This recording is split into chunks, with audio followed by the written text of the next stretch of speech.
Hi there, dear friends. I'm so grateful you're here today. This video might be one of the most important ones we've ever done together, and I don't say that lightly. You see, getting older teaches us a lot. We gain wisdom, patience, and maybe even a bit of perspective we didn't have in our younger years. But there's one lesson that often comes too late: how the things we say, even with love, can push our adult children away. If you're over 60 and you sometimes feel like your relationship with your son or daughter has changed, become distant, strained, or just not as warm as it once was, you are absolutely not alone. Maybe they don't call as often, maybe you used to be best friends, and now every conversation feels tense. Maybe you've even said to yourself, "What did I do wrong?" Today, we're going to talk about 9 things many of us say to our grown-up kids, often with the best intentions, that can actually hurt the relationship more than we realize. Words that come from love, but land as pressure, judgment, or even guilt. And don't worry, we're not here to shame anyone. This is about understanding, healing, and maybe even rebuilding what's been lost, because it's never too late to change the conversation and to reconnect from a place of peace, love, and respect. So if you're ready to understand your kids a little better, and maybe even yourself, stay with me. Because what we're about to explore just might change your relationship forever. And if you find this topic helpful, be sure to subscribe. That one little click helps us keep growing this beautiful community of people who believe it's never too late to learn, grow, and love better. It happened on Thanksgiving.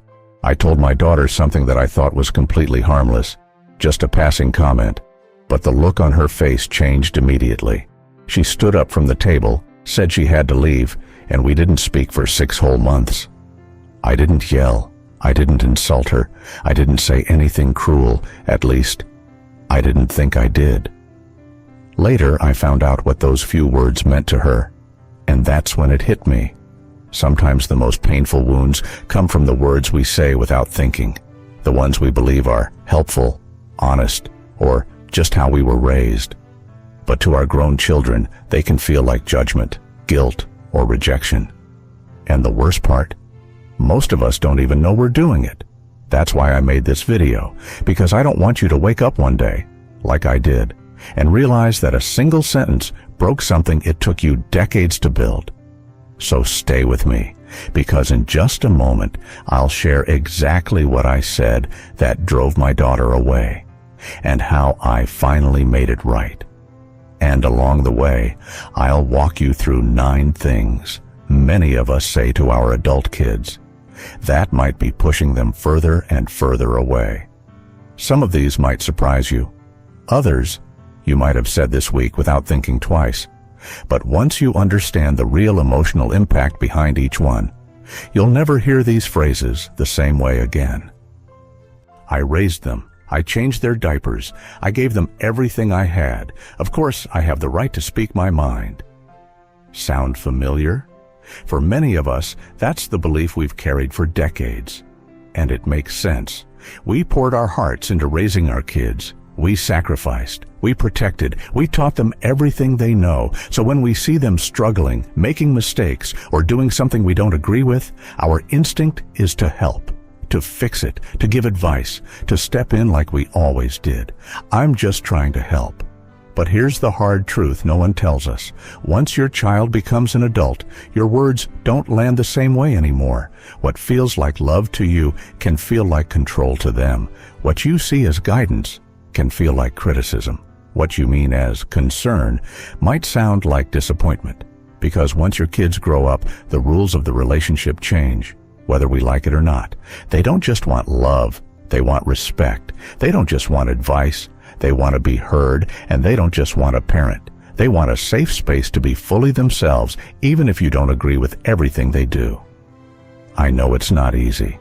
Letting go of the parent-in-charge role can feel like losing a part of yourself.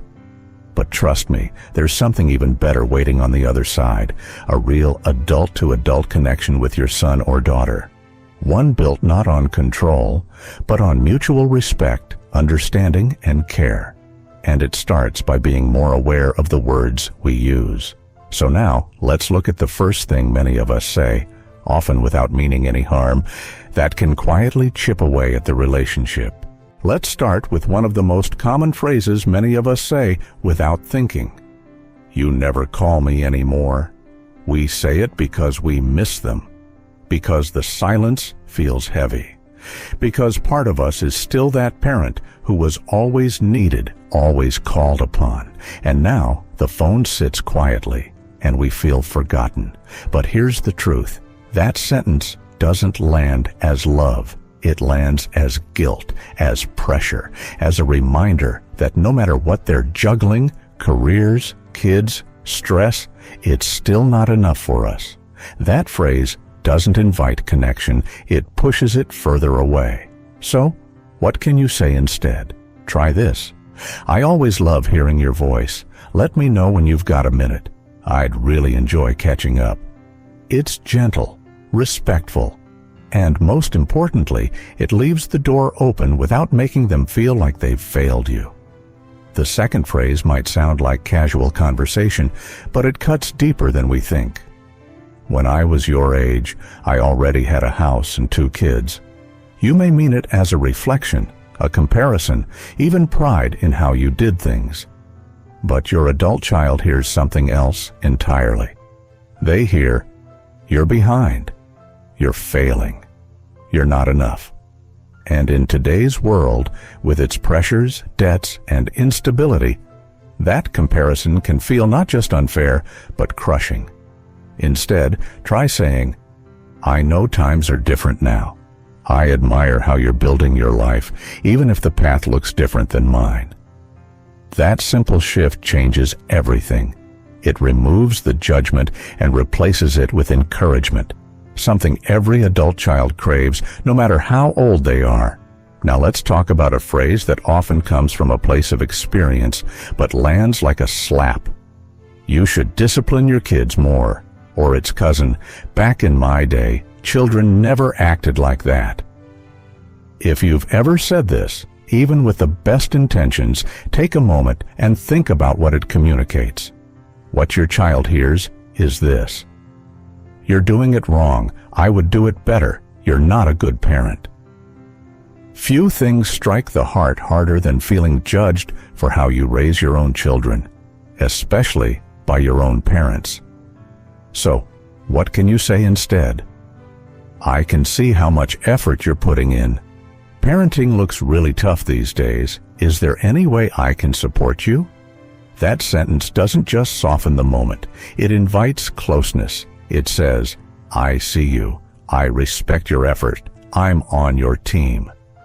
These 3 phrases may seem small, but they carry weight. The kind of weight that can either deepen trust or quietly drive a wedge between you and the person you love most. Next, we'll talk about a phrase that sounds innocent, even sweet, but can leave a lasting wound if we're not careful. Keep listening. The 4th phrase is one we often say when we're feeling left out or forgotten. Why don't you visit more often? It comes from a place of longing, of missing them, of remembering a time when your children were always around, when your home was full of noise, chaos, and laughter. But when you say this out loud, it doesn't sound like love. To your child, it sounds like blame, like a reminder that whatever they're doing with their life, raising kids, building a career, trying to stay afloat, it still isn't enough for you. Even if your intention is just to express that you miss them, what they often hear is, you're not doing your part, you're letting me down. And that creates guilt, distance, avoidance. Instead, try saying this. I always enjoy seeing you, whenever it works for you. Our time together means a lot to me. That small change in wording transforms pressure into warmth. It turns a demand into a welcome. The 5th phrase is subtle, but dangerous. Are you really going to wear that? It might seem like a joke, a harmless comment, something you would have said when they were a teenager. But now, as adults, they don't hear it as a joke. They hear it as disapproval, as judgment, as a signal that they're still not living up to your standards. And the truth is, Even grown children want their parents' approval. When you criticize their clothes, their hair, their choices in appearance, it's not just about fashion. It feels like you're rejecting who they are becoming. A better approach is to say nothing unless they ask your opinion. But if you truly feel the need to comment, offer something supportive. That color really suits you. Or, if you don't like it, let it go. Choose the relationship over the outfit. Now, let's talk about phrase number 6. You always do this. You always overreact. You always cancel on me. You always make a mess of things. Any sentence that begins with "you always" is likely to trigger defensiveness. It paints your child as someone who is incapable of change, someone permanently flawed in your eyes. And whether you mean it or not, it tells them, "I don't see your progress, I only see your pattern." People don't grow in the face of criticism. They shut down. Instead of blaming with "you always," try reflecting with "I feel." For example, when plans change last minute, "I feel disappointed. I really look forward to our time together." That opens the door to an honest conversation instead of a bitter argument. These 3 phrases, "Why don't you visit?" "Are you really going to wear that?" and "You always," seem small. But said often enough, they can do real damage. They chip away at the trust, the safety, the connection that every parent-child relationship needs to survive adulthood. Coming up next, we'll look at 2 of the most common phrases that many parents say, thinking they're helpful, but in reality, they can deeply hurt. One of them is so common, most people don't even notice it anymore, but your child definitely does. Keep listening. The 7th phrase may be one of the most casually damaging things we ever say. You're too sensitive. Maybe they shared that something you said hurt them. Maybe they pulled back from a conversation, looked upset, or reacted strongly to what you thought was a harmless comment. And in that moment, instead of asking why, we shut them down. You're too sensitive. Just 3 words, but they can silence someone for years.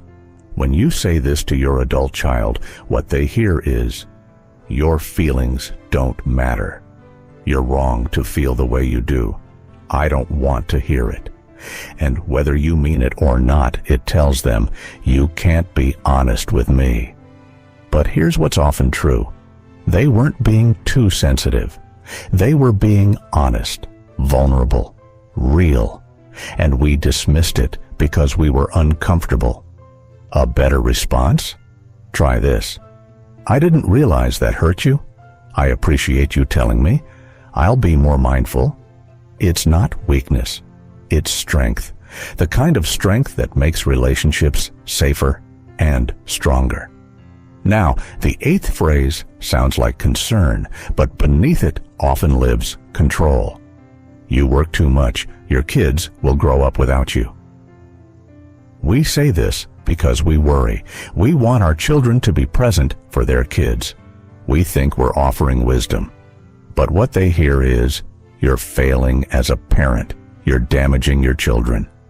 That's a heavy thing to carry. Most adults already feel stretched thin between bills, parenting, marriage, and expectations. Hearing that they're doing everything wrong, especially from their own parent, doesn't help. It hurts. So, what can you say instead? "I know you've got a lot on your plate. Let me know if there's ever a way I can make things a little easier for you." That shows support, not shame. And it leaves room for trust to grow. And now, the 9th phrase, the one that might be the most painful of all. "After everything I've done for you." It often comes during conflict, after an argument, after feeling rejected. It's a phrase soaked in emotion, part anger, part heartbreak, but it's also emotional blackmail, because what your child hears is, "You owe me. Love is a transaction I gave to you. Now you must give back." Here's the truth. Parenting is not a debt to be repaid. It's a gift. And when we remind our children of what we did for them, not in gratitude, but in bitterness, We don't strengthen the bond, we fracture it. What can you say instead? Try this. I know we may not always see eye to eye, but I love you, and I'm proud of the person you've become. That kind of sentence plants a seed, one that might take time to grow, but will grow if it's watered with love and patience. These final 3 phrases, "You're too sensitive," "You work too much," and "After everything I've done for you," may feel justified in the moment, but they leave behind bruises, quiet ones, the kind that make phone calls shorter, visits less frequent, words more guarded. But here's the good news. It's not too late to change the way you speak, not too late to reconnect, not too late to choose words that heal instead of hurt. Up next, I'll share the turning point in my own story, the sentence I wish I could take back, and the one that finally opened the door to rebuilding everything I thought I had lost. Stay with me. If you've made it this far, I want to say something very simple and very important. You care. You care enough to reflect, to ask hard questions, to be open to change. That alone makes you a remarkable parent, no matter what stage of life you're in. We all make mistakes. We all say things we wish we could take back. That's part of being human. But what separates love that lasts from love that fades is the willingness to grow, to evolve, to meet our children not as who they were, but as who they are now, complex, independent, flawed, and beautiful in their own way. Words matter. They always have, and even though our kids are grown, they still carry our voices in their heads. The question is, what kind of voice do you want that to be? Do you want to be the voice that corrects, or the one that comforts? The voice that pressures, or the one that understands? Because even now, you still get to choose. So here's what I invite you to do. Pick one phrase from today's video, just one that you've said before. Then think about how you might say it differently next time, not perfectly, just with more care. And if this message resonated with you, I'd love to hear from you in the comments. What's one thing you've learned about speaking to your adult children? What's one phrase you're ready to retire? And what would you say instead? Let's keep learning from each other. Let's keep building bridges instead of walls. And if you found value in this video, don't forget to subscribe. We're building a community here, a safe place for people who believe it's never too late to grow closer to the ones we love. Thank you for spending this time with me. I'm proud of you, truly. And I hope you leave today feeling just a little more hopeful, a little more empowered, and a lot more connected to the people who matter most. Until next time, take care of yourself and take care of your heart.